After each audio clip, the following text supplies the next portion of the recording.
சூரியன் எப்பா மூணாவது போரு கப்பலை எரிச்சிடணும்பா. கப்பலை எரிச்சாச்சுன்னா ஆட்டம் பிடிக்க டம் டம்னு உள்ளே செதறும். தயாரிக்கிற இடத்துலையும் செதறும். 2ஆம் நம்பர் தயாரிக்கானா பெட்ரோல், டீசல், கச்சா எண்ணெய், ஆயில். கச்சா தீவு நம்ம ராமேஸ்வரத்தில் பக்கத்தில் கச்சா தீவு இருக்கா, அந்த கச்சா தீவு வச்சு எல்லா நாடும் நாசம் பண்ணிட்டான். அதான் கச்சா எண்ணெய், ஆயில் எல்லாமே சோழி முடிஞ்சு போகும். சூரியன் கணக்கு சோழி முடிஞ்சடா. அரபுகான், துபாய் எல்லாமே சோழி முடிஞ்சு போவோம். ஈரான், ஈராக்கு எல்லாம் சோழி முடிஞ்சுவோம். அங்கெல்லாம் கடவுளை ஈஸ்வரனை பூமி கீழே அடைச்சி இல்லை ஆட்டம் ஆடின முட்டா பேல கண்டார் வழி மேல எல்லா நாட்டுக்கார பேரும்.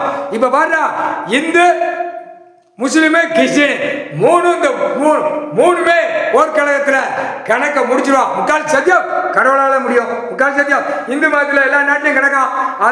அதோட போய் எல்லாம் முடிஞ்சோம். இப்ப பார், கப்பலை எரிச்சாச்சுன்னா எல்லா நாடும் சப் சப் சப்பு நின்று போவோம். அடுத்து வெடிக்கும், டொம் டொம் டொம்னு வெடிக்கும். 3வது போர்க்கழகத்தில் கணக்கை ஈஸ்வரன் முடிச்சிருவான். முக்கால் சத்தியம்.